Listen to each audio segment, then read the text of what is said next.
reemplazo. Y luego, cualquier inquietud, no la vaya a dejar ir, haga la pregunta porque es importante. Oramos, Padre amado, en el nombre de Jesús. En el nombre de tu Santo Espíritu. Y esta mañana, Señor, totalmente estoy dispuesto para darte gloria y honra y servicio. Tu santo nombre sea glorificado, Señor. A tu nombre da gloria, a tu nombre da gloria y no a nosotros. Gracias. Gracias, bendito. Amén y amén. Muy bien.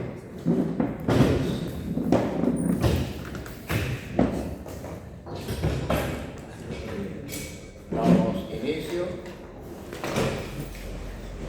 y hoy terminamos este curso de hermenéutica, más conocido como la ciencia de la interpretación.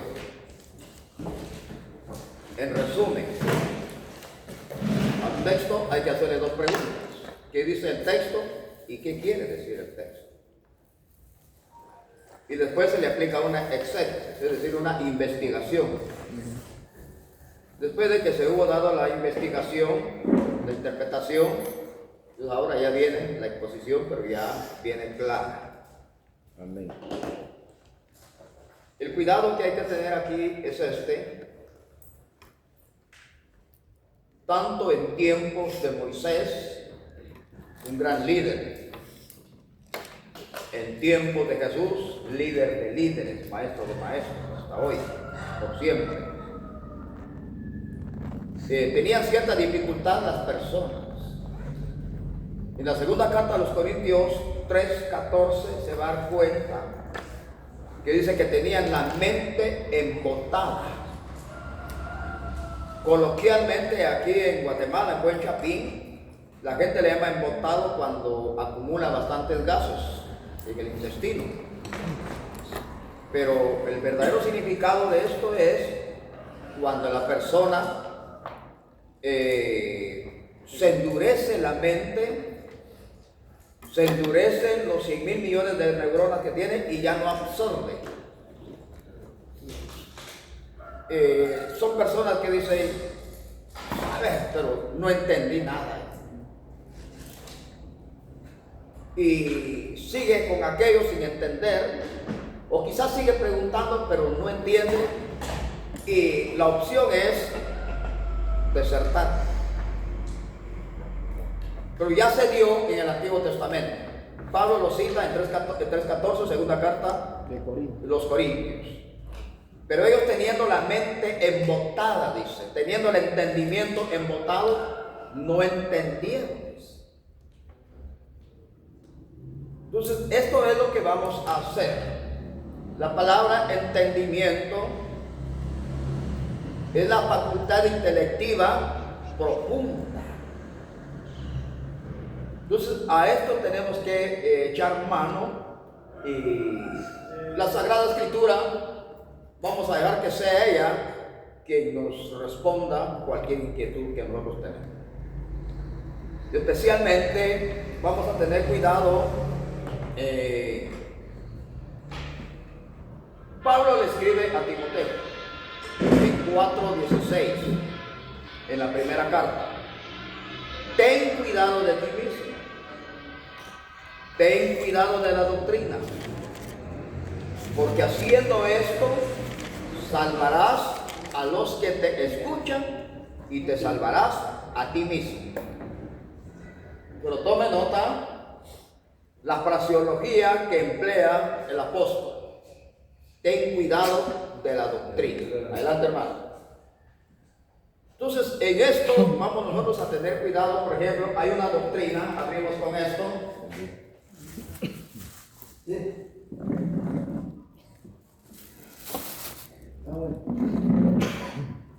El preterismo. Yo quizás voy a hablar en resumen, pero a ustedes les conviene hacer como hacían los estudiantes de Pablo, que ellos reinvestigaban. Entonces, el preterismo preterismo, a manera de aclaración, con crítica constructiva, ¿quiénes manejan el preterismo? La Iglesia de Roma. La Iglesia de Roma, si usted le hace algunas preguntas acerca del anticristo, dicen ellos que no hay cuidado porque eso ya sucedió. ¿Cuál es el texto favorito de los representantes de Roma para decir que ya sucedió? Primera de Juan 2:18. Anduvieron con nosotros, pero se salieron de nosotros. Y luego menciona, esos son los católicos que anduvieron con nosotros y se fueron de nosotros. Anduvieron con nosotros, pero no eran de nosotros. Estos son los anticristos, empieza él a decir. Así que ya sucedió. Cuando decimos que un evento bíblico que no ha sucedido, pero nosotros enseñamos que ya sucedió, eso se llama preterismo. Así que todo el Apocalipsis, para el preterismo, hay total y parcial. Hay preterismo total y preterismo parcial. Es decir, algunas cosas ya se cumplieron o todas las cosas ya se cumplieron. Pero aquí juega un papel muy importante el libro de Apocalipsis. Porque el núcleo de Apocalipsis está en 1:19. Escribe las cosas que ya sucedieron.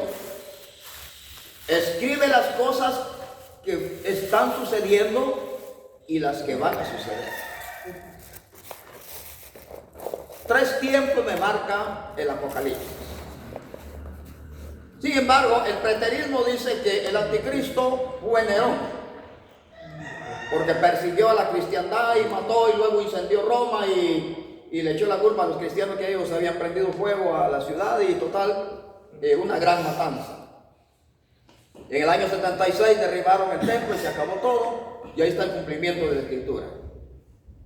En esto vamos a tener cuidado nosotros, porque si el preterismo enseña esto, imagínense, son 1.400.000 seguidores de Roma, y toda esa gente le han hecho creer esto. Por eso esa gente anda sin cuidado, sin pena, para arriba y para abajo, porque como ya sucedió todo, en el primer siglo de la era cristiana, ahí sucedió todo. Entonces, es ahí donde nosotros vamos a tomar cartas en el asunto. Y luego vamos a hacerle nosotros algunas preguntas a la Sagrada Escritura. Por ejemplo, otra clase de preterismo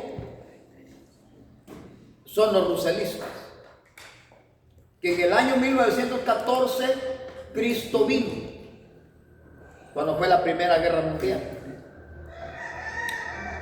Ellos ponen el caballo blanco como el estallido de la guerra o la venida de Cristo, el caballo rojo como la escasez, el caballo negro la peste española y el caballo amarillo la gran cantidad de personas que murieron. ¿Qué año vi? En el año 1914, cuando estalló la Primera Guerra Mundial.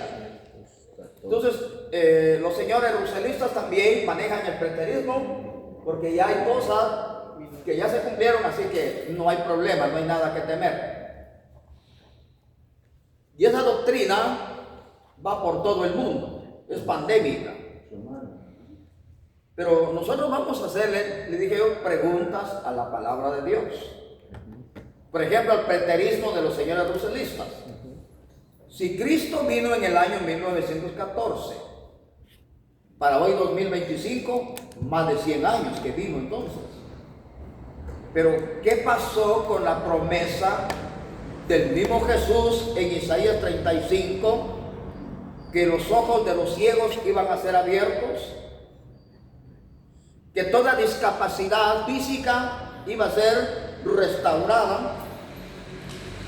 ¿Qué pasó? Yo todavía miro en las calles que hay personas con discapacidad. Con mucha pena lo digo, porque al menos nosotros pues todavía estamos completitos. Y mucha gente sufre discapacidad desde que nacen chiquititos. Entonces esa profecía de Isaías no se ha cumplido. Se va a cumplir cuando Cristo venga en las nubes. Hay gente que llora todavía. Llora de dolor, llora de tristeza, llora por cualquier cosa emocionalmente. Pero ¿qué pasa si en Apocalipsis 21:4 dice que cuando Cristo venga, todo dolor desaparece y toda lágrima es enjugada? Entonces, ¿qué pasó? Si Él ya vino, ¿por qué la gente sigue llorando? ¿Por qué todavía hay enfermedades? Eso es lo que estoy tratando de transmitirle, de que lo que enseñan ciertas doctrinas hay que llevarlas a la Biblia, cotejarlas con la Biblia, a ver qué grado de verdad o qué grado de mentira tiene, falsedad.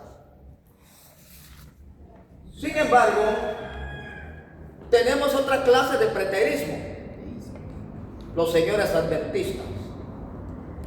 William Miller dijo que entre el año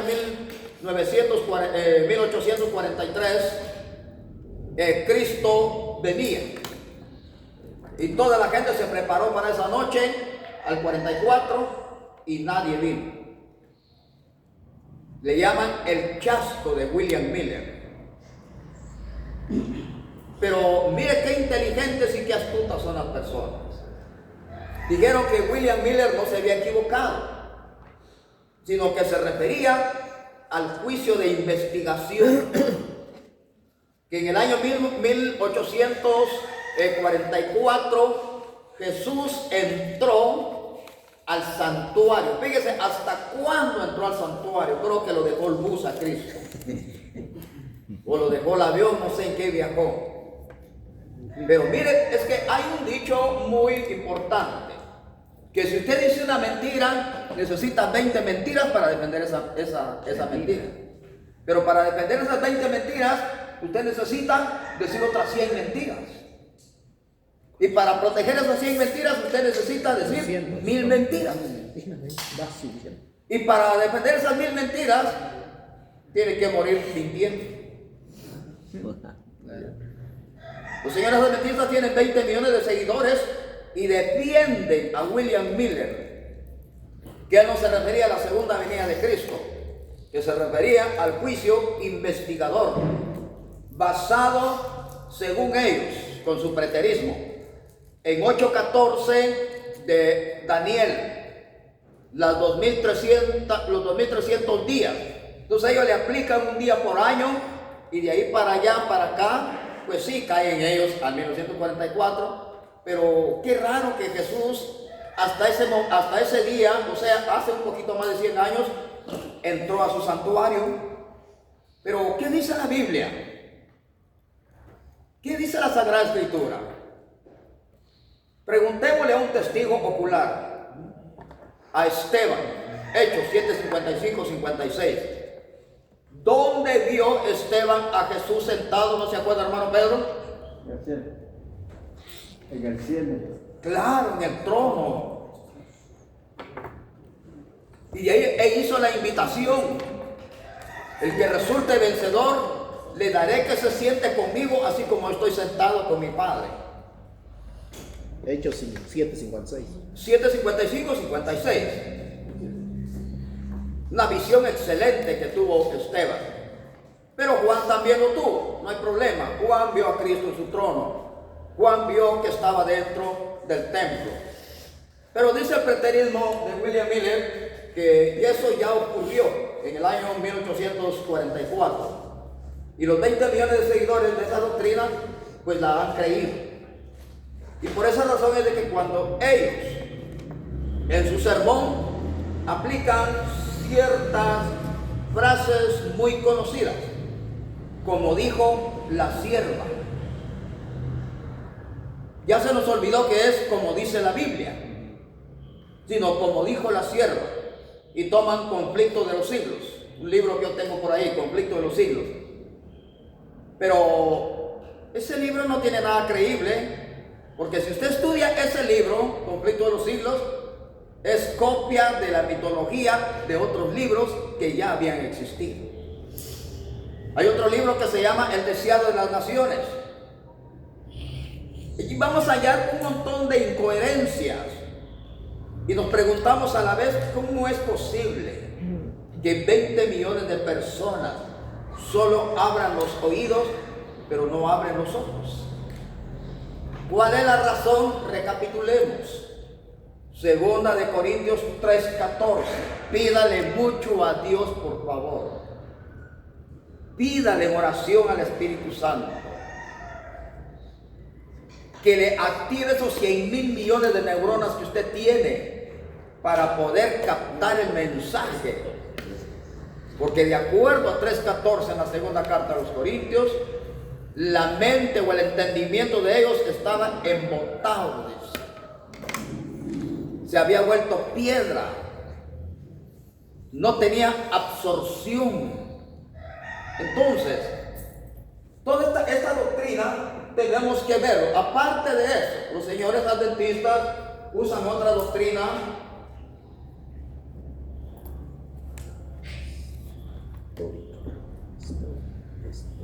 historicismo. Eventos que han sucedido, ellos lo aplican al libro de Daniel, lo aplican al libro de Apocalipsis. Guerras, política, todo esto lo aplican ellos a acontecimientos que ya sucedieron. No, la historia nos sirve a nosotros, pero es otro método como pilar. Pero documentos históricos es lo que nos sirve a nosotros. Pero tratar de poner el historicismo como interpretación de la Sagrada Escritura, se está cometiendo un error. Porque ellos en eso dicen que ya. Sí, ya, para ellos ya todo ya está concluido. Ahí está. Cumplido. Sí. Hay diferencia entre el testigo de Jehová y el adventista. Lo único que cambia nada más es el nombre y hasta ahí nada más. Porque ellos son preteristas y son historicistas. Si usted agarra por ejemplo, razonamiento a través de las escrituras, no hay problema en guardarlo o no guardarlo referente al sábado. Así que son neutros. Dice que no hay problema, si usted quiere lo guarda, si quiere no lo guardes, no hay problema. Totalmente neutro. Entonces, así que el infierno, no se preocupen porque el infierno es una figura retórica nada más. Entonces ahí notamos que esas dos sociedades, organizaciones, lo único que hace diferencia entre cada uno de ellos es el nombre nada más. Porque ahí sus creencias. Ajá, porque en el año 1831 William Miller funda lo que hoy conocemos Adventistas del Séptimo Día. En el año 1839 Russell funda lo que hoy conocemos como Testigos de Jehová. Pero la doctrina no cambió. Ambas doctrinas persiguen que Dios no puede ser injusto en mandar a la gente al infierno.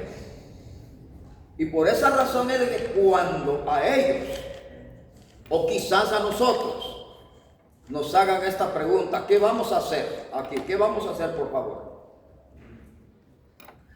Si Dios es el creador, hermano José Gómez, entonces Dios creó el mal. Y si Dios es el creador de esto, ¿por qué permite el mal? Esa pregunta es como la brasa de fuego, el carbón encendido que le pusieron a Isaías en la boca. Esta pregunta está tremenda.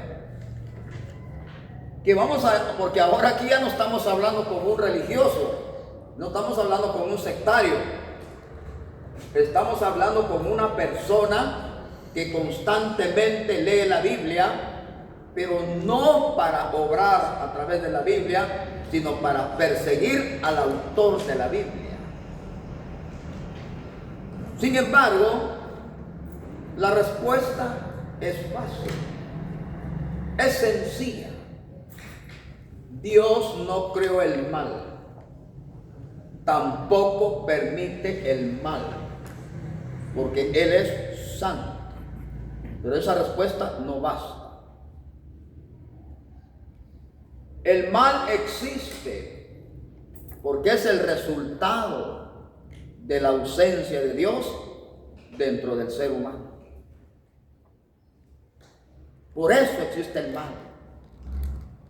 ¿Se acuerda qué dice Jeremías 2:19, hermano Pedro? 2:19, tu maldad te castiga. Ahí está. Tome nota lo que dice Jeremías. Dios no está creando ni permitiendo el mal. Tu propia maldad, tu propia rebeldía, o sea, lo que se siembra, eso se cosecha. O sea que nosotros somos autodestructibles, pero por nosotros mismos. Entonces aquí quiero aclarar esto, que la ausencia de Dios dentro del ser humano es la razón, es la suma, es la conversión, el resultado de la maldad. Y vio Dios hacia abajo a la tierra, dice 14:1 en adelante de Salmo. 10:4 de Salmo. Oiga lo que dice la Biblia. Y vio Dios hacia abajo a la tierra, si había algún entendido que buscara a Dios, no había. 10:3 y 4 en adelante, Salmos. Vio Dios si había dentro del hombre alguna neurona que pensara en Dios, no lo había. Porque el hombre, sus pensamientos son ¿qué voy a hacer hoy en la tarde? ¿A dónde voy a ir a pasear? ¿O qué voy a comer? Hasta ahí nada más. Si es pastor, pues el mensaje que di hace 8 días es el mismo, ¿no? Y ahí está. Por ejemplo, yo siempre me he puesto a pensar, pues, Eche el andar, hermano. por ejemplo, hay muchos espíritus, hay muchos gusanos que lo pican a uno, pues, y culebras y todo eso, ¿verdad? Entonces, esas consecuencias de la maldad, que apareció esto. Por ejemplo, usted me habló de gusanos, más conocido como orugas. Pero recuérdese que usted ve la gente aquí en Guatemala le llaman ciprés. Y en cualquier hogar entra y usted accidentalmente pone el pie o la mano y le deja ir una descarga eléctrica que lo dejó temblando todo el día. Fiebre. Pero no miremos solo lo que causa la urticaria, o sea, gusano urticante. No miremos solo eso, sino miremos la metamorfosis de ese animalito. Primero con un huevecito prendido en una hoja.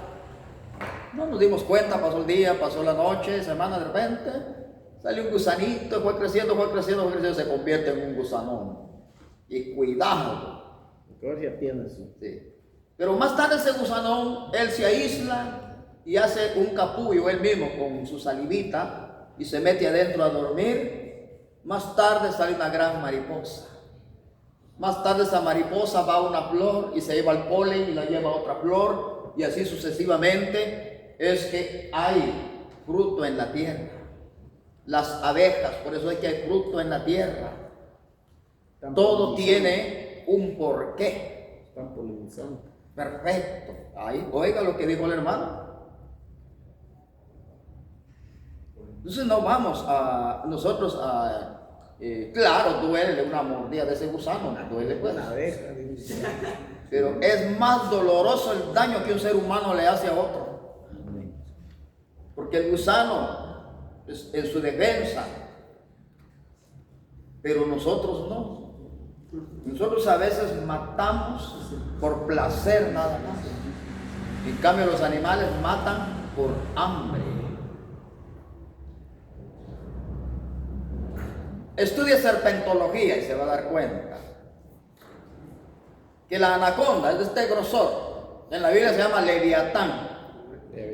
Ajá. 27:1 en adelante del libro de Isaías me dice a mí que Leviatán es una serpiente. Algunos predicadores han confundido eso, que Leviatán es el diablo. No, Leviatán, ahí en 27:1 de Isaías me dice a mí que es una serpiente tortuosa, o sea, claro, es un animal de este tamaño que se mantiene enroscado, es es más marino que terrestre, Porque en el mar se pero mantiene. cuidado, si usted cae bueno, el animal no tiene garras, pero hablando así, primero lo ahorca, después se lo traga. Pero después de que aquel hubo almorzado, cenado, no sé qué, a qué hora se lo comió a usted, ese viene a comer dentro de 2 semanas, 3 semanas, hasta dentro de un mes. Tranquilo. Sí, come solo o mata solo para llenarse. En cambio el ser humano no, mata y le quita la cabeza al animal y lo pone ahí como trofeo. Para eso mata al hombre. Un león, agarran un animalito, bienvenida hermano, pase adelante. Se lo comen entre todos. Ahí se quedaron hasta pasado las horas, 24 horas, 48 horas, vuelven a sentir hambre, vuelven a matar otra vez. No maten por querer. No matan por querer. Ahora, ¿cómo es que Dios permite eso? Por la regulación, hermano Pedro. Fíjese pues, si los leones no matan los venados, el pasto se acaba porque esos comen día y noche los venados. Entonces tiene que ser regulado.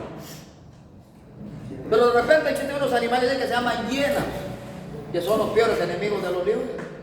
Cae un león en las garras de una partida de hienas, almuerzo seguro. ¿Por qué permitió eso Dios? Porque si no, estos también se siguen vivos, van a acabar con los venados. Todo está Todo se llama regulación en la naturaleza. todo más controlado. Todo lo hizo Dios Bien. matemáticamente y exactamente y perfectamente. Que no haya abundancia. No le faltó ni le sobró. A ver, estudiemos ese proceso. Nos vamos a leer un poquito el tema.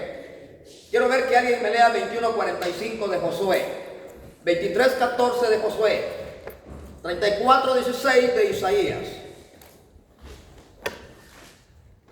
21. 45. Josué 21:45. Dios cumplió con todas las promesas que le había hecho a los israelitas, no dejó de cumplir ninguna de ellas. Todo cumplidito. Ahí mismo 23:14. 23:14. Pronto moriré con todo el mundo. Ustedes saben en su corazón que nuestro Dios no ha dejado de cumplir nada de todo lo bueno que nos prometió. Todo lo que prometió se ha hecho realidad. Todo completito. La Reina Valera dice, no faltó nada a su palabra. No faltó nada a lo que él dijo e hizo. En el 34:16 de Isaías repite lo mismo, que no faltó nada a lo que él hizo. Es decir, que todo lo hizo perfectamente, matemáticamente y exactamente. 16. ¿Lo tiene? Sí. Démosle lectura. Inquirid en el libro de Jehová y leed si faltó alguno de ellos. Nada. Ninguno faltó con su compañera, porque su boca mandó y los reunió su mismo espíritu. Todo lo hizo perfecto. Entonces, ahora, ¿quién es el que desperfeccionó la naturaleza? El hombre. 7:29 de Eclesiastés dice que Dios lo hizo todo perfecto, pero fue el hombre el que lo arruinó todo. Y después de que lo arruinó todo, dice Proverbios 19:3, le echó la culpa a Dios. Se convierte el hombre en su propio abogado. Proverbios 19:3. Es que estamos en este curso porque no solamente para aprender los detalles o las herramientas, sino también para que podamos defender nuestra posición. Pero para defender nuestra posición nos vamos a cuidar del preterismo y el historicismo. Les pido por favor siempre que no se queden así. Fácil pueden ustedes ir a internet, allá en su comunidad, en su colonia, en su barrio, en su zona. No falta el internet. Por favor, yo quiero una impresión sobre el preterismo y sobre el historicismo. Perfecto, ahí está. También van a ver esto.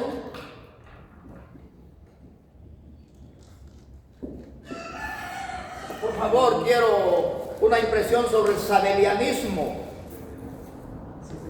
¿Qué es el sabelianismo?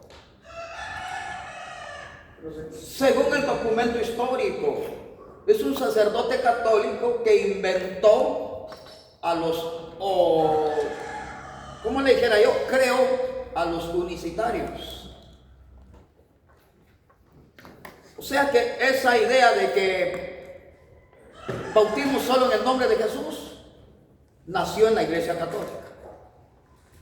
Entonces Sabelio se llamaba el Señor y lleva sabelianismo, la ideología o la doctrina. Sin embargo, en la Sagrada Escritura tenemos que ver nosotros qué es lo que sucede.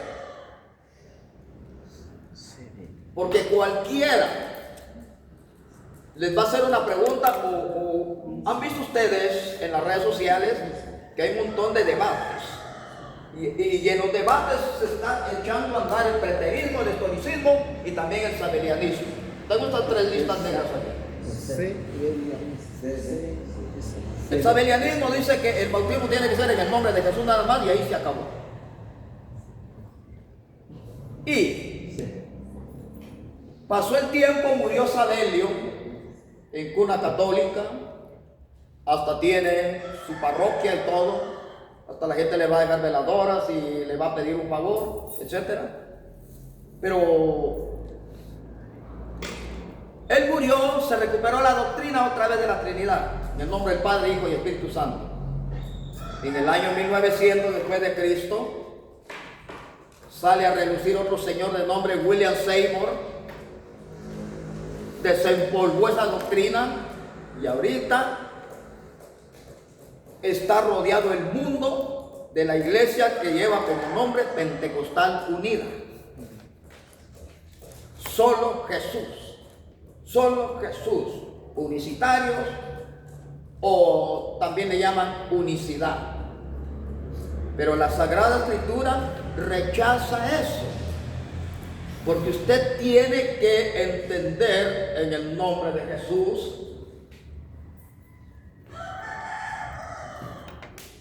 Fíjense que el libro de los Hechos es más conocido como el libro del Espíritu Santo. Pero yo voy a escribir aquí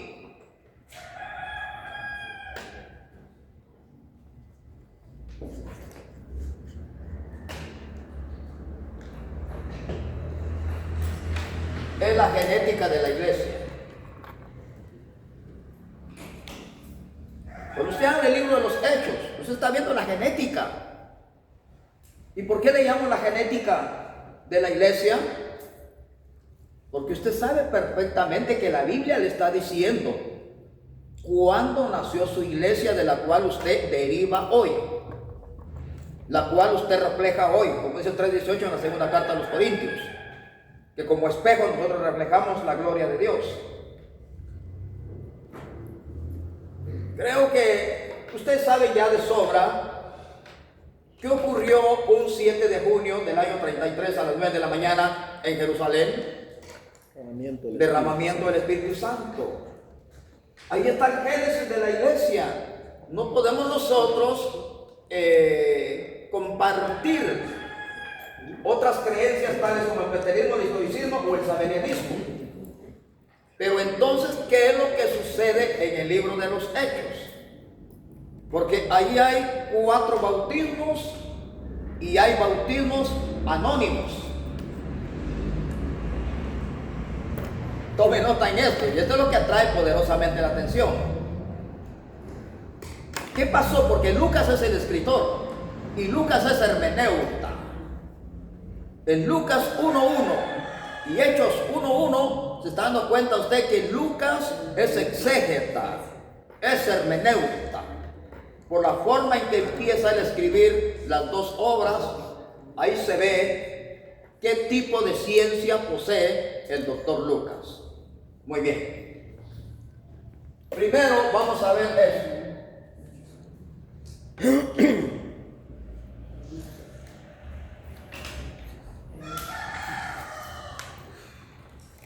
Porque si no habría un poco o mucho contradicción.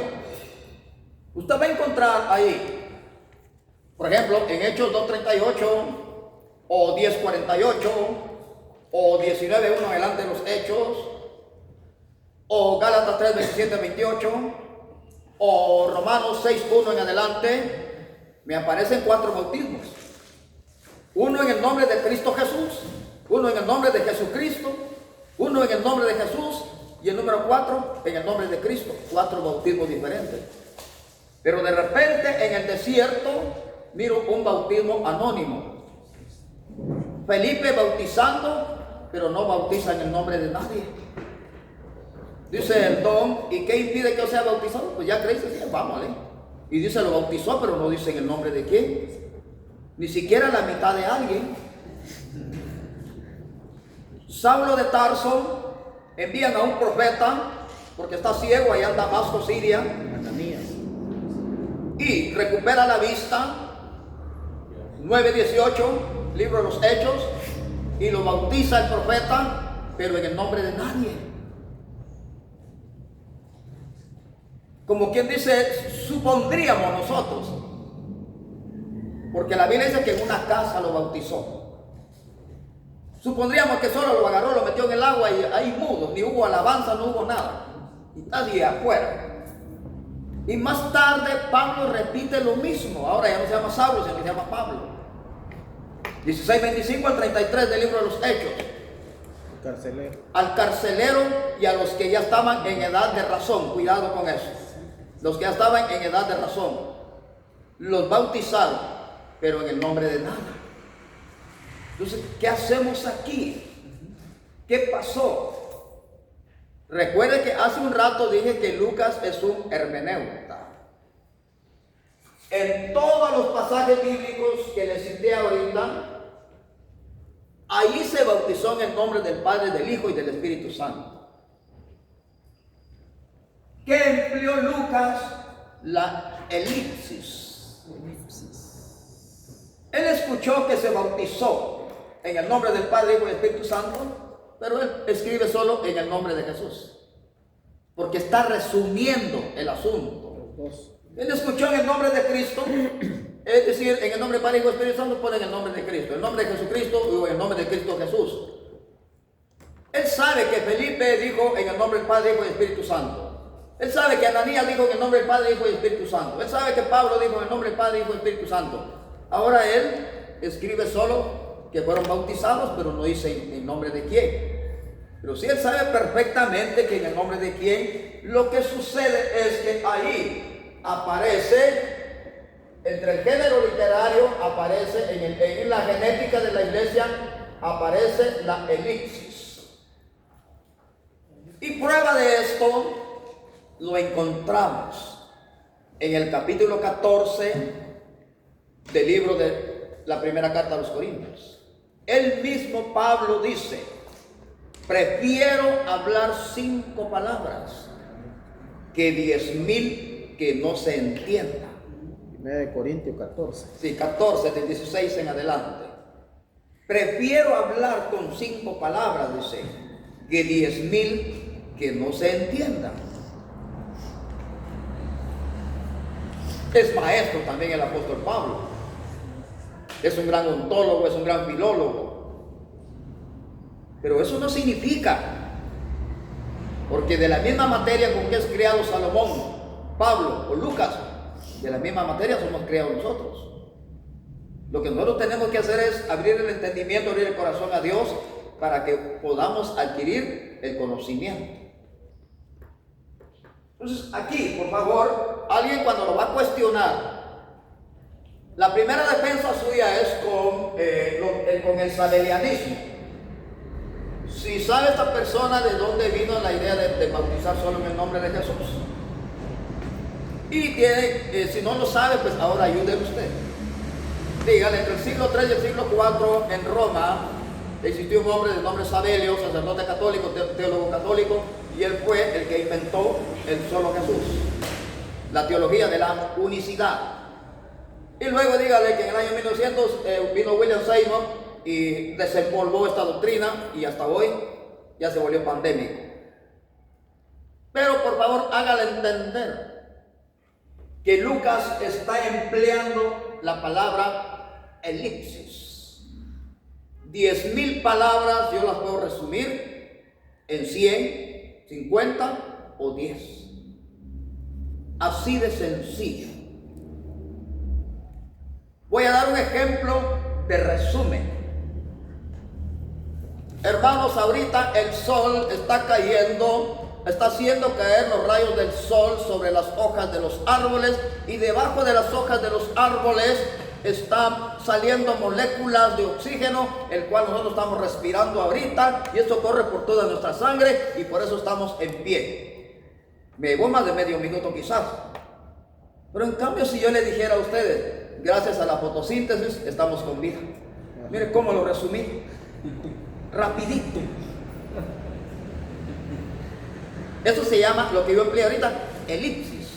Primero hablé de manera general y ahorita hablé de manera específica. Resumida. Ahí está. ¿Y alguien cree que fotosíntesis es una cámara para tomar fotos? No, es todo lo que yo dije anteriormente. Y esto solo Dios lo hizo, el Creador. Entonces, esto es lo que vamos a ponerle cuidado. 3 cosas. Sí, 3 cosas. Cuidado con el preterismo, Historia. porque para el preterista ya todo ya sucedió. Para el historicismo ya todo se coloca, cada pieza en la historia, y ahí está. El sabelianismo, estamos invadidos ahorita. Solo en el nombre de Dios. Sí, pero entonces nosotros vamos a tener el cuidado también, porque la Biblia dice que usted y yo, en Filipenses 1:17, fuimos puestos para la defensa del Evangelio. No Sí. solamente, Los pasajes que dio no lo apunté de los bautismos, los 4 bautismos. ¿no? ya. Por ejemplo, vamos a escribir 2:38 del libro de los Hechos. Hechos 2:38. Ajá. Vamos a escribir 10, 47, 48. De Hechos. Ajá. 10. 10, 47, 48. Muy bien. De ahí. 19:1 en adelante del libro de los Hechos. 19. Ujú. 1. ¿ah? Ajá. Adelante. Gálatas 3, 27, 28. Gálatas 3. 27, 28. 7, 28. Ajá. También registremos Romanos 6, 1 al 3. 6, 1. Al 3. Bueno. Ahí se va a dar cuenta usted Por eso, que hay distintos bautismos. Uno en el nombre de Jesús, uno en el nombre de Cristo, uno en el nombre de Cristo Jesús y otro en el nombre de Jesucristo. Así es. Pero de repente el eunuco, anónimo. Anónimo. Saulo de Tarso, anónimo. Carcelero, anónimo. Estéfanas, anónimo. Ahí está. Lidia, la primera conversa en Europa, anónimo. Solo fue Hay bastantes bautismos anónimos ahí que no se sabe en nombre de quién los bautizaron. Sí se sabe a través de la elipsis. Elipsis. Ahora, ¿por qué? Porque a través del documento histórico, ahora sí que es uno de los pilares de la verdad absoluta. Yo les pedí la vez pasada, no sé si ya lo hicieron o no, pero yo estoy cumpliendo con mi deber, que investiguen. Les dije que investigaran la Didache, y especialmente el numeral 7. Les pedí que investigaran el Diatesaron, especialmente el numeral 180 al 82. Ahí dan testimonio a estas personas en que los apóstoles bautizaban en agua viva, dice, en el nombre del Padre, del Verbo y del Espíritu Santo. ¿Cómo se va a defender el unicitario? Escuche la falsa ideología que él tiene. El unicitario se defiende de este modo. Es que la Reina Valera es la peor traducción, dicen ellos. Y yo les digo, es la peor blasfemia que están haciendo contra la palabra de Dios. Porque ellos dicen que hasta el año 1569, 28 de septiembre, en Suiza, Cuando se levantó la mano y dijo, ya hay Biblia en español a todo el mundo. Entonces, ahí dice que se colocó en el nombre del Padre, Hijo y Espíritu Santo. Como que llegó tarde Cristo a dar la instrucción. Pero gracias al documento histórico, sí dice que los apóstoles, ellos usaban el trinitario, Padre, Hijo y Espíritu Santo. Ahí hay una prueba. Y son personas, afortunadamente, que no eran cristianos. Por ejemplo, usted agarra el periódico, por ejemplo, el día de ayer, yo tomé el periódico y el periodista estaba anunciando, dice aquí, 3 noches de campaña porque tal persona va a hacer, y ahí anuncian. O pasa por ahí el señor con un triciclo anunciando. Ellos no son cristianos, pero están recogiendo esa información y la dan a conocer. Como Flavio Josefo, Tácito, Plinio el Viejo. Y hay un montón de personas que existieron, cronistas de ese tiempo, que recogieron mucha información. Y dieron a conocer. Sí registraron. Flavio Josefo da testimonio que existió un hombre, dice, de nombre Jesús, que lo mataron los romanos y que resucitó al tercer día, y que pensaban aplastar su ideología, pero se convirtieron, dice, y crecieron más. Y el hombre no era nada.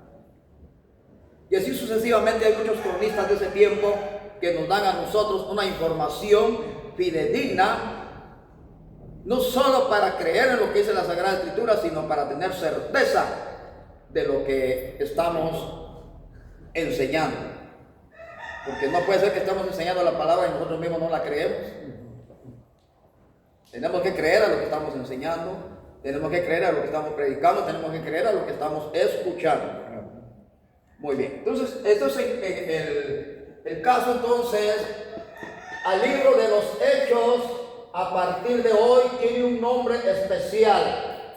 ¿Cómo se llama el libro de los Hechos, hermano Pedro? La apunté, pero La genética de la iglesia romana. No, hombre. Ahí sí. Ya se convirtió en sabeliano. El génesis de la iglesia. Esa es la genética de la iglesia. Ahí está. La genética de la iglesia. Usted no la tiene que buscar en otro lugar. Usted la va a encontrar en el libro de los Hechos. Porque ahí está la genética de la iglesia. Ahí está el ADN de la iglesia. Ahí está su núcleo. Ahí está su punto de partida. Así que no nos pueden nosotros meternos en otra ideología. No pueden ni deben. Ahora, ¿cuál es la razón? Porque para eso nosotros la Biblia nos llama oveja. Y una oveja es rumiante. ¿Por qué se le llama rumiante? Porque mastica día y noche.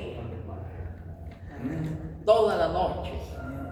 Así que a Josué le podemos llamar el profeta rumiante, porque ese día y noche leía las escrituras. Y todo le salía bien, dice la escritura. Pero lo mismo que había en Josué, lo mismo hay en nosotros. Ahora podría ser el cansancio y todo eso que no nos permita estudiar, pero el domingo tenemos días de descanso, podemos venir a recibir la información. Y esa información la vamos a reestudiar en nuestra casa, como lo hacía la gente de Tesalónica con el apóstol Pablo. ¿Para qué? Es que aquí está la base, en Hechos 17:11. Dice que ellos llegaban a su casa a reestudiar para ver si el apóstol no había cometido algún error. Antioquía. Pero yo les digo, es imposible que Pablo cometiera un error. Maestro. Porque ese hombre fue infalible desde su conversión hasta el día de su muerte. Si quisiéramos tener un papa en la iglesia, sería Pablo. Sí, tenemos Porque una el hombre pregunta. sí es infalible. Tenemos una pregunta aquí, mi hermano. Dice, hermano, bendiciones. Una pregunta, ¿será que la mujer puede tomar Santa Cena en su periodo, durante su periodo? Muy bien. Excelente pregunta. La Sagrada Escritura nos dice a nosotros, allá en el capítulo 12 de Levítico, solo tiene 8 versículos. Pero en 2:20 de Lucas en adelante, Jesús echó mano de ese párrafo de la Biblia, cuando dice que la mujer, cuando está en su estado natural, como lo dice la Biblia, tiene que abstenerse, porque ella en ese momento está drenando todas las impurezas. Vamos a hablar desde el punto de vista biológico, después teológico. Ella está purificando su sistema reproductivo, y todo lo que está saliendo ahí son toxinas, son impurezas, al grado de que si el hombre es pervertido, quiero que me escuchen con mucha madurez, si el hombre es pervertido y no respeta a su mujer cuando está en esa condición, puede contraer alguna enfermedad. Entonces, si el hombre tiene escrúpulos y no se llega a su esposa cuando está en ese estado, tampoco a Dios podemos ofrecerle eso. Pero por ley, regresemos teológicamente, todo el capítulo 12 de Levítico solo tiene 8 versículos. La mujer tiene que guardarse, dice la Biblia.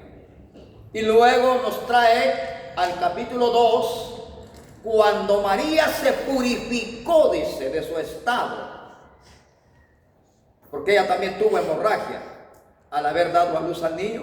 Entonces subió a purificarse. Mire, también a ella se le aplicó esto, la purificación, a la Virgen María. Ahora, si ella es obediente, la persona que hizo la pregunta, a ese mandato divino, por obediente, ella va al reino de los cielos. Por obediente, ella es aplaudida por Dios. ¿Qué dicen las personas? Escuchemos esto. ¿Qué dicen las personas? Es que ya no estamos en la ley, sino estamos en la gracia. Quieren pervertir la gracia. Y Judas 1:4 dice que hay personas que convierten el libertinaje en la libertad y la gracia de Dios. Ahora, ¿qué dice la Sagrada Escritura? En 15:29 del libro de los Hechos y 21:25 del libro de los Hechos, escuchen literalmente. 15:29 de los Hechos, 21:25 del libro de los Hechos. Guárdense de todo lo que es sangre, dice literalmente. Hechos 15:29 y 21:25. 15:20. O sea, la ley sanguínea está en vigor todavía. Entonces no hay problema, no hay pecado en que ella no tome privilegio, que no tome la Santa Cena, porque debe haber confidencialidad entre el pastor y la oveja. La oveja llega y dice, no voy a poder, hermano, ya entendí, ya no falta más explicación, ya con eso ya estuvo. Y no hay problema.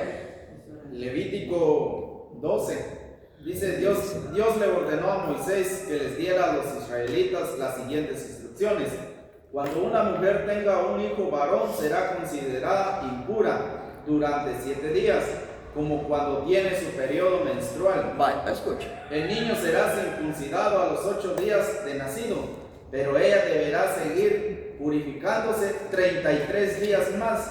Mientras dure su purificación, no deberá tocar ningún objeto que se use en el culto, ni podrá ir al santuario. Si le nace una niña, la madre será considerada impura durante 2 semanas, como cuando tiene su periodo menstrual, y deberá seguir purificándose 66 días más. Tan pronto como la madre termine de purificarse por el nacimiento de su hija o de su hijo, deberá ir a la entrada del santuario. Ahí presentará al sacerdote un cordero de 1 año y una paloma o una tortolita. Entonces el sacerdote quemará el cordero en honor de Dios y presentará la paloma o la tortolita como ofrenda para el perdón de pecados, y así la madre quedará purificada. Esta es la ley para toda mujer que tenga un hijo o hija. Pero si la mujer no tiene dinero para comprar un cordero, podrá presentar como ofrenda 2 palomas o 2 tortolitas. El sacerdote quemará una de ellas en honor a Dios y la otra la presentará como ofrenda al perdón de pecados. Así la mujer quedará purificada. 8 versículos contiene este pasaje bíblico y se da cuenta que aquí fue más, como quien dice, aclarado.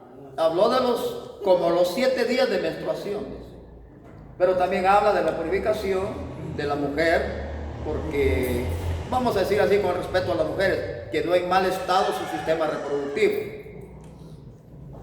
Pero de ahí tiene su purificación y ya vuelve a ser la campeona otra vez. O sea que llegó, por lo menos hoy es Santa Cena. Llega una dama en el estado que se encuentra. Ella, o sea que no puede participar Santa Cena si ella avisa, ¿verdad? Ahora, si no avisar, ya el problema ya es en ella. Por esa razón es que allá leemos en 11:23 en adelante de la primera carta a los Corintios que no se debe de comer indignamente. 2, que se examine a sí mismo. 3, que discierna lo que va a comer. Son 3 cosas. Corintios 11:23 en adelante. el 25. primera. Ajá. Dice otro comentario aquí de Marina, está equivocado hermano, dice, ya que eso mismo pensaba yo, ya que en el Antiguo Testamento Dios purifica, dice ella. Es otra mujer. Bueno, entonces, para que esta persona de nombre Marina, con todo respeto, yo quisiera que me lea 15, en esa versión 15:29 de los Hechos y 21:25 de los Hechos. Hechos 15. Porque entonces el que estaría equivocado es el Espíritu Santo. Porque el libro de los Hechos, el autor es el Espíritu Santo. 15:29 dice. Ajá, escuche, incluye una lista de cosas. Dice el 29 o 28. 29, 15:29. No coman carne de animales que hayan sido sacrificados en honor a los ídolos. No coman sangre ni carne de animales que todavía tengan sangre adentro. Y eviten las relaciones sexuales que la ley de Moisés prohíbe. Si cumplen con esto, harán muy bien. Reciban nuestro cariñoso saludo. Lo mismo se repite en 21:25. Se dio cuenta que incluyó comida, pero también incluyó la relación íntima. Hechos 21, En la Reina Valera resume, absténganse de sangre.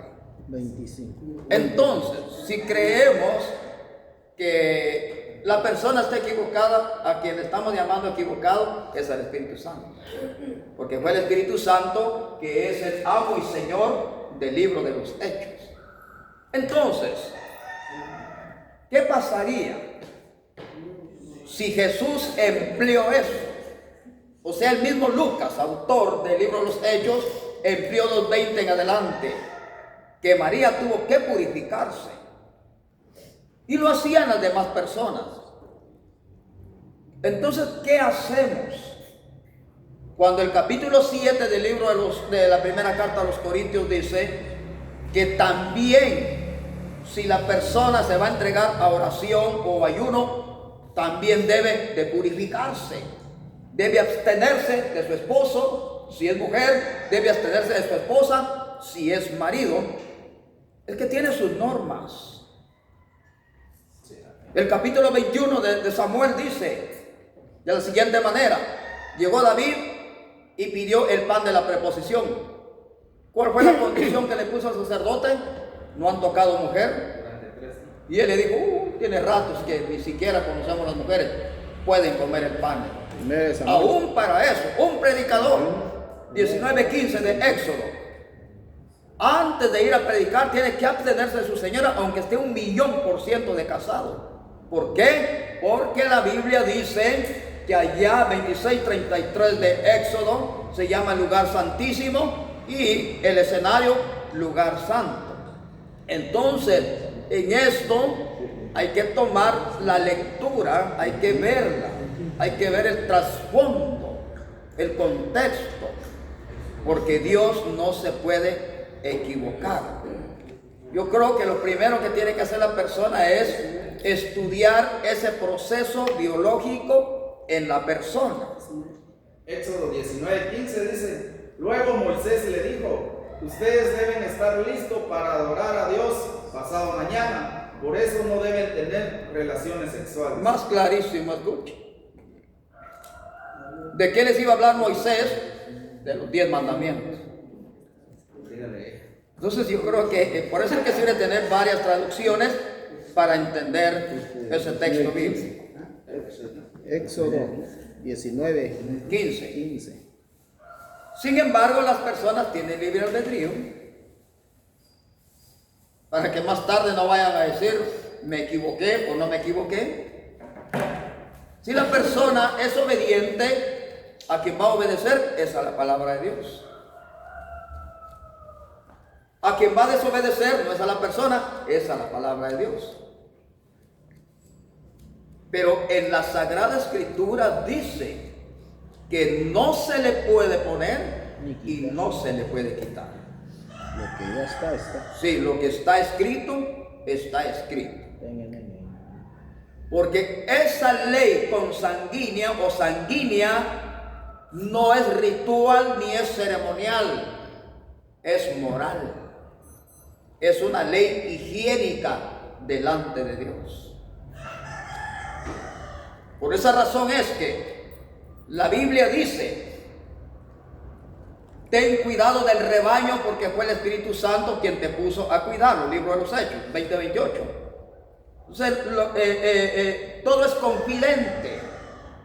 No voy a poder tomar mi privilegio porque estoy enferma. Perfecto, ya sé. Ya sé, ahí basta. ¿Para qué muchas explicaciones? Si queremos obedecer a Dios.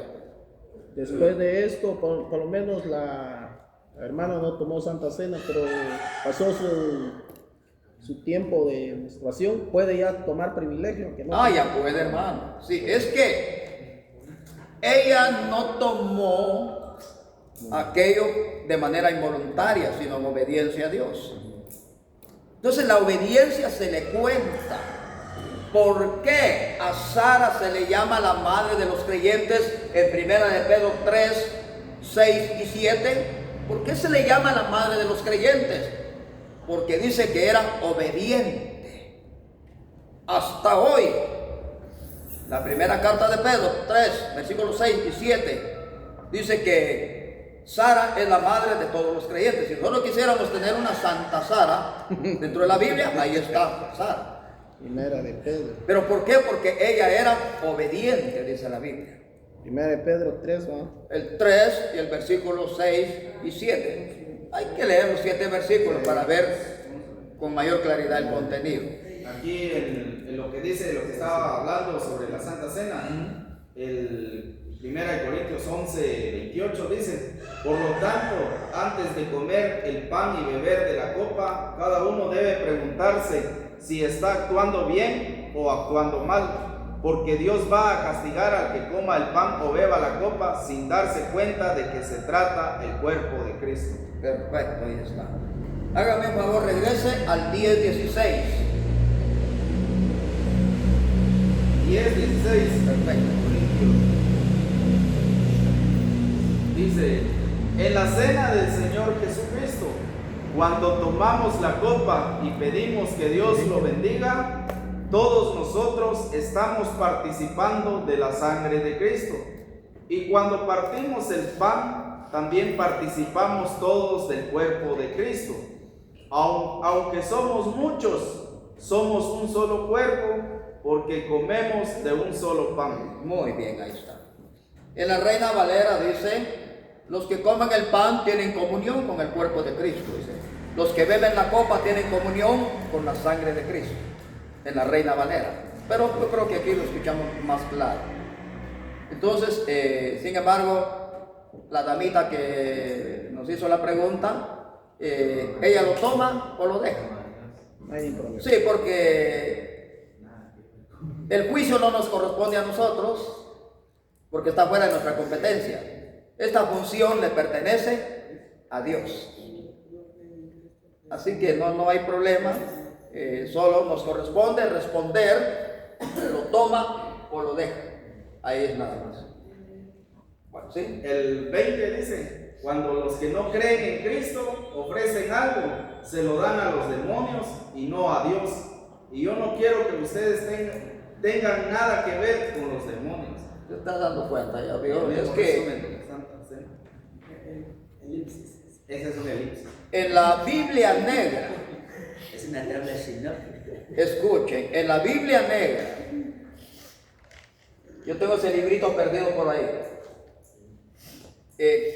Cuando el sacerdote satánico, yo quiero que escuchen con mucha madurez esto. El sacerdote satánico, eso es lo que está diciendo ese texto bíblico. El sacerdote satánico tiene un pan, pero ya como de unos 20 días, ya está negro, mojos. Compuesto. Sí, y luego disfrazan a una mujer de monja. Pedí madurez, por favor. Y la ponen allá en un rinconcito a que orine la muchacha y que llene la copa. Después van a celebrar ellos una cena ofrecida a Satanás, como él acaba de leer allá. Y el pan ya podrido se lo comen y un sorbo de orina de la monja. ¿Por qué? Porque es un ritual satánico. Satanás hace su santa cena también, pero lo hace al modo de él. Nosotros debemos de conocer todo esto para no caer en la desventura, sino en la aventuranza o ser bienaventurado. ¿Por qué? Por obedientes a la palabra. Cuando hace su Santa Cena, no es Santa Cena, ¿eh? Es Mala Cena. Mala Cena. Entonces se reúnen todos sus aliados. Demonios. Sí, sus demonios, para comer La esa mala cena. mala cena.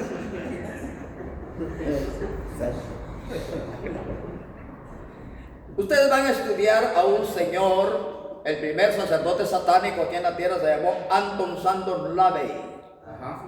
Dice, la Biblia negra puede referirse a varios conceptos, pero en general se asocia como libro la Biblia satánica de Anton Lavey. Anton Sandor Lavey. Anton Sandor Lavey, o con la novela histórica La Biblia Negra de José Calvo Pollato. También existe el anime y la manga Bible Black. Ahí está, Biblia negra, está hablando en inglés. Bible Black Blake. Entonces, ahí está históricamente, ahí está en internet. Por si acaso pensaran, el hermano está equivocado. Entonces no, hay que visitar, las visitas son gratuitas ahí. La Biblia satánica es una colección de ensayos, observaciones y rituales publicada por Anton Sandor Lavey en 1969. Es el texto religioso central del satanismo laveyano y se considera el fundamento de su filosofía. Muy bien, aclarado el asunto, gracias hermano por ayudarme a aclarar esto. Tabla sinóptica. Entonces, Satanás está trabajando el asunto también. Y nosotros estamos dejando que él trabaje. Nosotros con los brazos cruzados, sin hacer nada. Y escuchar un mensaje de motivación en la noche y ahí se acabó todo. Dejar el diezmo y con eso basta. No, yo creo que es otra cosa que tenemos que hacer nosotros. Profundizar en la palabra de Dios. Después de haber profundizado en la palabra de Dios, darla a conocer. Hay muchas dudas a nivel del mundo. La palabra de Dios ha encajado en algunas dudas, pero en algunas dudas no. ¿Por qué? Porque leímos hace un rato en 2 Corintios 3:14 que hay mentes embotadas. No hay espacio para la palabra de Dios. Si quisiéramos saber qué quiere decir embotado, léame 2 Corintios 3:14. Porque aquí en Guatemala pensamos que es un panzón que está así lleno de gases. Comer mucho. Por comer mucho, sí. 2 Corintios 3:14.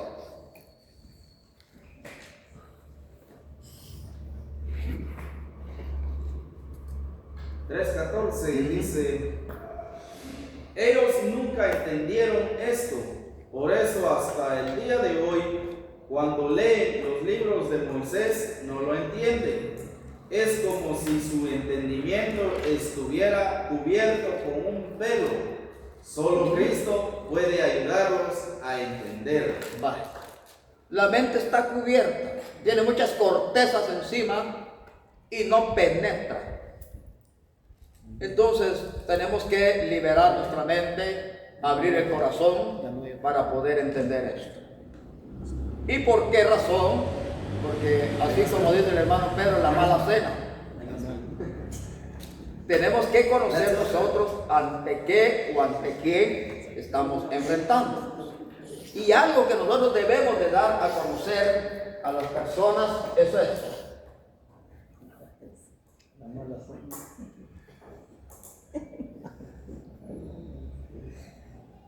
La jamartiología. Teología. Jamartiología. Esta es rama de la teología que enseña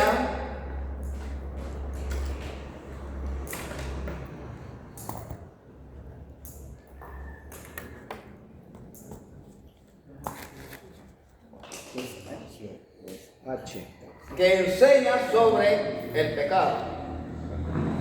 Aquí dice esta jamartiología, dice, la jamartiología o doctrina del pecado es una rama de la teología cristiana que se ocupa del estudio de los pecados eternos o pecados imperdonables. Muy bien. Porque esa palabra es griega. Entonces es parte de la teología sistemática y nosotros tenemos que conocer este orden.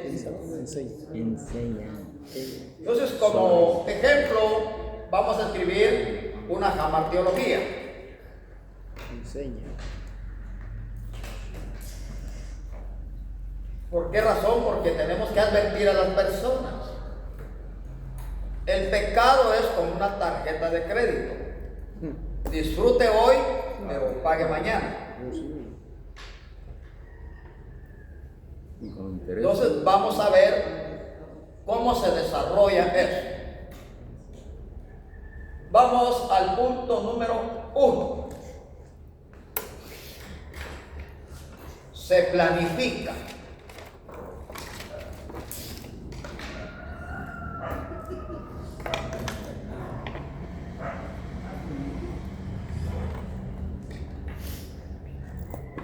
Génesis 6:5, Génesis 8:21 para el primer punto.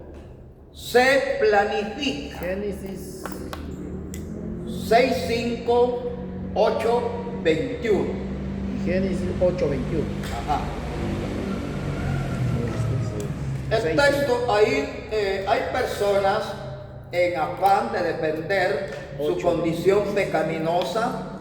Dicen ellos o dicen ellas, saber qué estaba yo pensando, hermano. Saber qué me pasó. No, eso es mentira. Porque de acuerdo a Génesis 6:5 y Génesis 8:21, el pecado es planificado. Contiene premeditación, ventaja y alevosía. ¿Cómo creemos nosotros que si yo enamoro a una muchacha hoy y ese mismo día va a caer en mis garras? No, el pecado, como dice el texto bíblico, primero se planifica. Ya tiene muchos días de haberse acariciado ese error que se va a cometer. Por eso es que vamos a usar esta fraseología. ¿Qué hace el pecado? Escuchen esto. Motiva la imaginación, captura la voluntad, concibe el deseo y da a luz el impulso. Son las 4 etapas para el primer punto. ¿Qué hace el pecado? Sí, estamos en el primer punto, no se vayan a salir de ahí. Ya se- Motiva. Fíjense, pues, motiva la imaginación, captura la voluntad, concibe el deseo,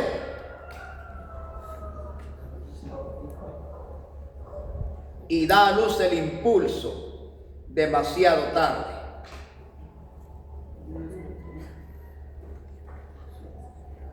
¿Saben qué sintió Adán después de haber pecado? Vergüenza y miedo. Hoy sí ya le va a dar pena pasar en aquella calle, y ahí pasaba yo predicando. Y no solo a Adán, a todo aquel que cometió. Todos, hermanos.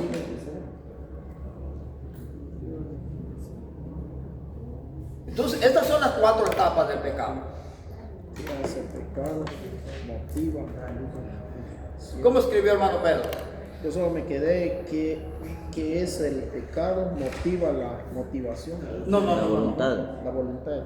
Motiva la imaginación, Oiga. captura la voluntad, concibe el deseo y da a luz el impulso. Solo con esos 4 puntos, hermana, le va a dar duro a los adúlteros hoy. Que hace pecado, motiva. Es que el adúltero o la adúltera, con todo respeto, ya dije que a nosotros no nos corresponde el juicio, pero sí decir la verdad. Pero, ¿qué dice en afán de defenderse? Es que saber que estaba pensando, hermana, es que el hermano me fue a visitar y cuando sentimos, ¡pum!, caímos. No, ese pum ya se oía desde hace rato ya. Y luego dice, fue Satanás, pero él mismo lo pensó y él actuó y lo hizo. Sí, vamos a ver en su versión, hermano, 6.5 y 8.21. Mucha atención porque esta versión es muy importante. ¿Quiénes están? Sí, 6.5 y 8.21. Génesis 6:5 dice: En este mundo la maldad de los hombres y mujeres iba en aumento. Siempre estaban pensando en hacer lo malo y solo lo malo, cuando Dios vio tanta maldad en ellos. Siempre pensamos, ¿se está dando cuenta? Hoy vamos al 8.21. Y cuando Dios le llegó tan gran aroma, tomó la siguiente decisión. Aunque todo hombre y mujer solo están pensando en hacer lo malo desde su niñez, por ninguno de ellos volverá a maldecir ni destruir la tierra como esta vez. Desde pequeño ya el hombre o la mujer planifica el pecado. Y por esa razón es que 22.6 de Proverbios dice, instruye, vamos a hablar en plural, porque ahí en singular habla el texto, pero hablemos en plural. 22.6, instruye a los niños. Yo estoy hablando en plural porque el texto habla en singular. Instruye a los niños para que cuando crezcan no se pierdan. Aquí dice: educa a tu hijo desde niño, y aun cuando llegue a viejo seguirá tus enseñanzas. Perfecto, ahí está. Captura la voluntad, concibe el deseo. Entonces, ¿por qué razón? Porque se dieron cuenta en los primeros 2 textos que el pecado es planificado. Entonces contiene 3 cosas. Es premeditado, contiene ventaja y contiene alevosía. ¿Por qué contiene ventaja? Porque el pobre marido está en Estados Unidos, corriéndose de la migra que lo vayan a capturar. Y la ingrata señora aquí, gastándose el dinero no sé con quién. Llevando sol en el campo. Está en desventaja. Alevosía, ¿por qué no lo puede ver? Es atacado en silencio. El marido corriendo con la hija y la vecina aquí corriendo con el vecino. Pero cuidado, no sé qué dice allá el 6.29 de Proverbios. Proverbios 6.29.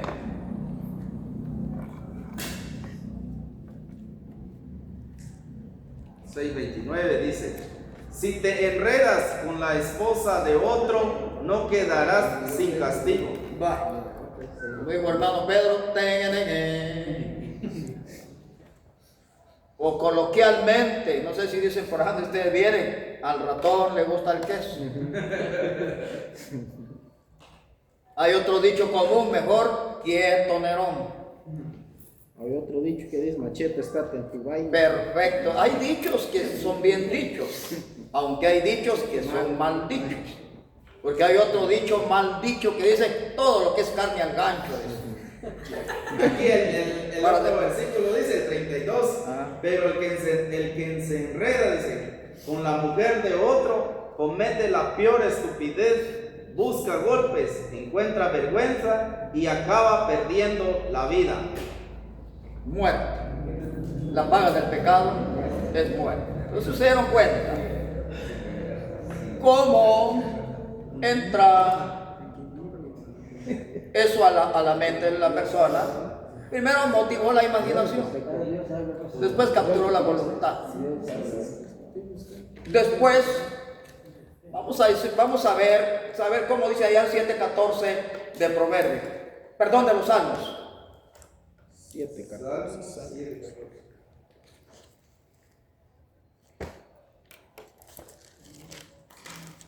7:14 dice, fíjense en el malvado, planea el crimen, lo comete y luego niega de haberlo cometido.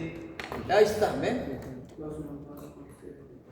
Siempre va a decir, no lo hice y no lo hice, aunque los videos sean claros. Hay evidencia. Sí. A la 1 de la mañana lo veían entrar ahí a la casa de la fulana. No es que llegaba a orar por mí, dice la otra también, abogada de pecado. Llegaba a evangelizar.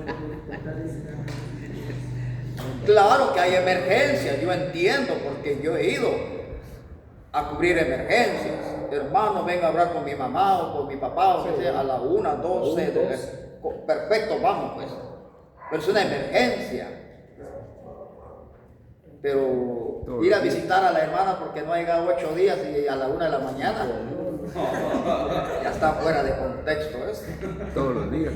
Pero también ahí menciona, hermano pastor, que da luz al pecado, dice también en la palabra del Señor. Cuando dice así, que da luz, una puerta, da luz al pecado.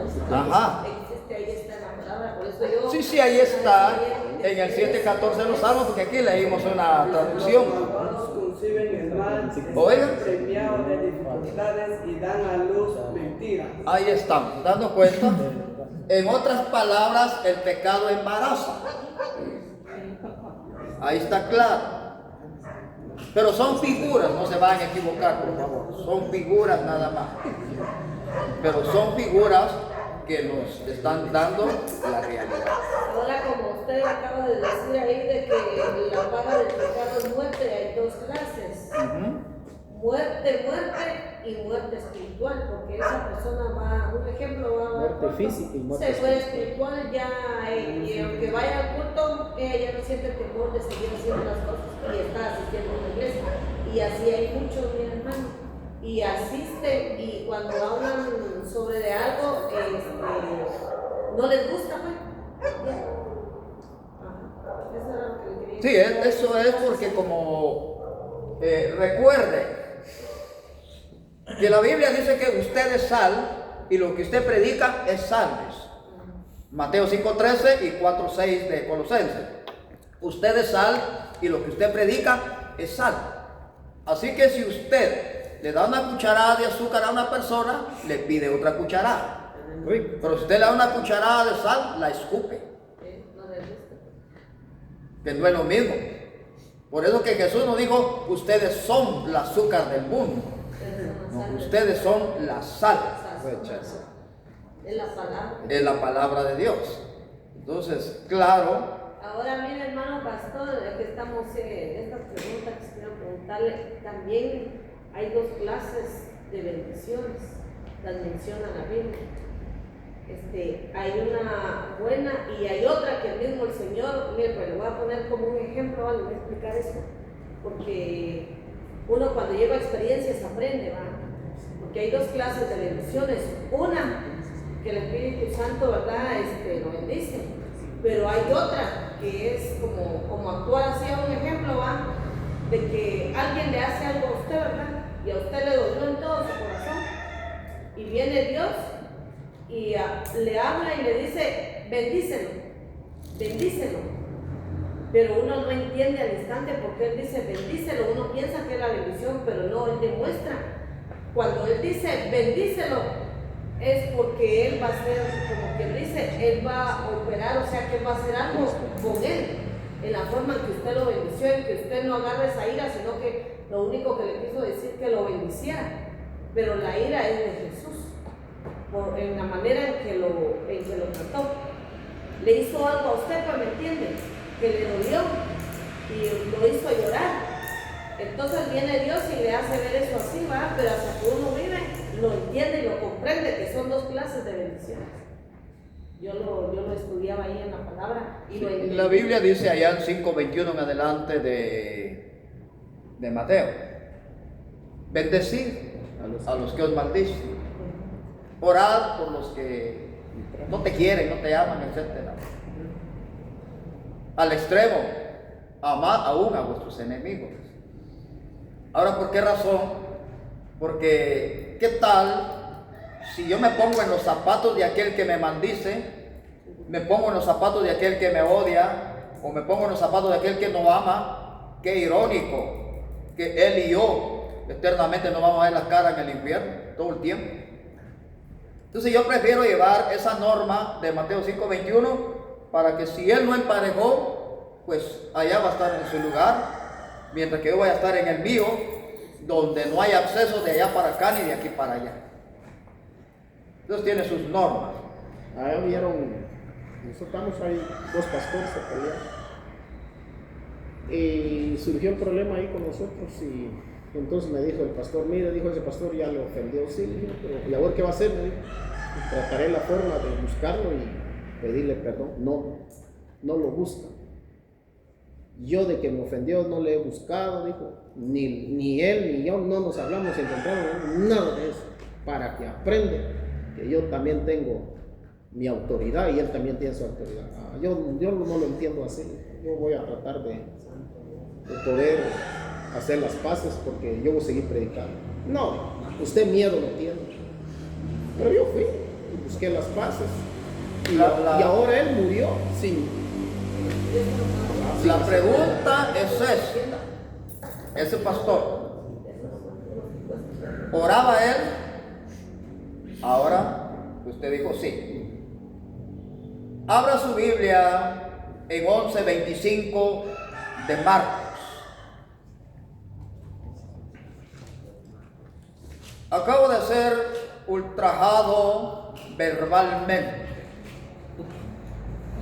¿Qué dice la Sagrada Escritura? Marcos 11:25. Cuando oren, perdonen todo lo malo que otra persona les haya hecho.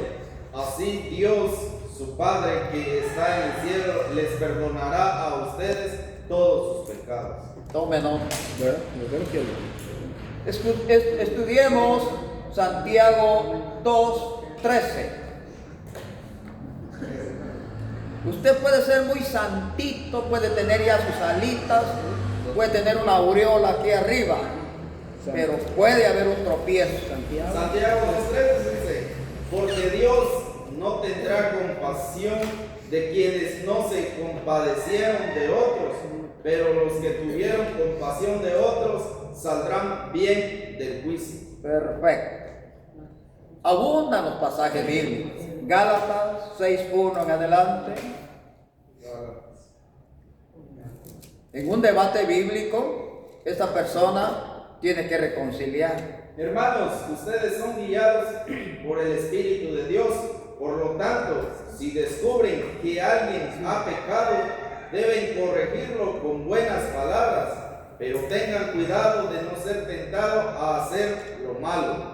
Cuando tengan dificultades, ayúdense unos a otros. Esa es la manera de obedecer la ley de Cristo. Tome nota.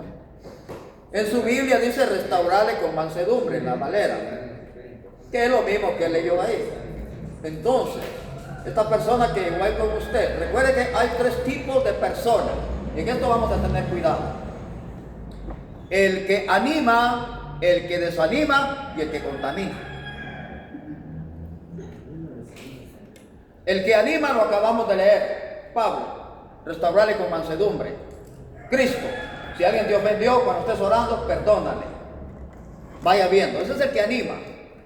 Ahora el que desanima, ¿oyó que le dijo a hermano Pedro la persona? Usted es cobarde, déjelo ahí, no le hable, que se pudra, que se muera. Lo está desanimando. Sí, le está poniendo una barrera, el hermano tiene deseo de ir a decir, perdón hermano, dice que dejémoslo así de ese tamaño, vamos a echarle una agüita ahí, vamos a ver qué sale. Y así le dije, pues. Vaya, ahí estamos. El que el hermano no me daba chance, y él se iba por todo lado. Pero una vez que al caserío nos reunieron y me dijeron, cabal, a mí me tocó con él para ir a empedrar porque era ya el tocó el que estaba. Y llegó él, y llegué yo y le saludé, no muy me contestó, se agachó. Y le dije, vamos a trabajar. ¿Tiene herramientas? Le dije, no, solo esto. Yo voy a traer, y fui a traer unas herramientas. En pedra. Ya llegó a las 10, le dije, varón, le dijo, ya hice, le dijo, y fui a traer un litro. Y entonces ya empezó a platicar, pues sí, varón, entonces ya ahí logré, mi varón, no hay pedo, ahí estamos todos, me va a disculpar también. Y entramos y empezamos, y fue traer comida. Entonces ya cuando yo el otro hermano, pues me dijo, usted es cobarde. Usted no tenía que doblegar, usted tiene que mostrar su autoridad. Máximamente no es de aquí, dijo usted viene de otro lugar y tiene que ponerse en lo que es. No, yo quiero seguir predicando, y yo no me siento, no, hermano, no es así. Murió ya él y el otro quedó bien. Y murió sin perdonar. Sí. Ahí está el problema. Ahí está. Seguramente el predicador que llegó al velorio dijo, ya está en los brazos del Señor. Pero bueno, más, yo me hago esa pregunta. Pero allá leímos en Santiago 2:13, juicio sin misericordia se hará el que no practique la misericordia. En Mateo 5, bienaventurados los misericordiosos, porque ellos alcanzarán misericordia. Quiero hacerles a llegar esto. Ustedes tienen que permitir que el problema venga a ustedes, pero no vayan a buscar el problema. El problema va a venir a ustedes. Vamos a leer en aquella versión 12, 20, 21 de Romanos. Ese pasaje bíblico del capítulo 12 de los Romanos se llama el capítulo de la ética. Sí, en teología se llama el capítulo de la ética. Romanos 12:20 dice, y también dice, si tu enemigo tiene hambre, dale de comer, si tiene sed, dale de beber, así harás que le arda la cara de vergüenza. No se dejen vencer por el mal, al contrario, triunfen sobre el mal haciendo el bien. Está claro, por eso se llama Romanos capítulo 12, se llama el capítulo de la ética, porque nos enseña cómo actuar. Ahora, bueno, ya vimos la persona que anima, la persona que desanima, la persona que contamina. Esto está más peor. Como en la Nueva Jerusalén, cuando Cristo va a venir a resucitar la iglesia, por decir así, lo va a renovar, cuerpo renovado. Ahora los que van a estar en el infierno, ¿será que van a ser renovados? Así como se fueron sus cuerpos, así van a salir. Sí, porque la Biblia dice en 15:50 al 53, en la primera carta a los Corintios, que solo hay transformación para los santos. En 33:25 de Job, solo hay transformación para los santos. Entonces para ellos no hay transformación. Pues mismo cuerpo. ¿Cómo se hayan ido? Así que tenemos que preocuparnos, pero antes de ser transformados, cuando Cristo venga, tenemos que ser transformados aquí en la tierra. De modo que si alguno está en Cristo, sigue siendo la misma vieja criatura, nueva criatura es. Entonces está la primera metamorfosis aquí en la tierra, para tener otra metamorfosis cuando Cristo venga. De modo que si alguno está en Cristo, nueva criatura es. Las cosas viejas pasaron, he aquí todas son hechas nuevas. Vamos a leer 6, 13 y 19. Sería el contexto de 5, 17 de 2 Corintios. Romanos Romanos 6:13 y da un salto al 19.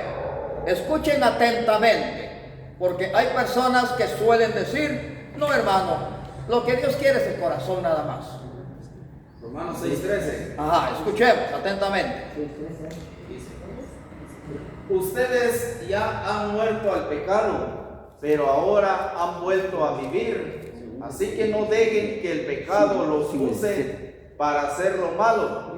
Más bien, entréguense a Dios y hagan lo que a Él agrada. Así el pecado ya no tendrá poder sobre ustedes, porque ya no son esclavos de la ley, ahora están al servicio del amor de Dios. Ahora al 19. El 19. El 19 dice, como a ustedes todavía les cuesta entender esto, se lo explico con palabras sencillas y bien conocidas. Antes ustedes eran esclavos del mal y cometían pecados sexuales y toda clase de maldad, pero ahora tienen que dedicarse completamente al servicio de Dios. Completamente. Oigan el adverbio, completamente. De pies a cabeza y de cabeza a los pies. Entonces no, la gente que contamina o desanima hay que tener cuidado. ¿Y es hora? Oh, si tienen razón. Vayan pues, faltan 20. Dios mío.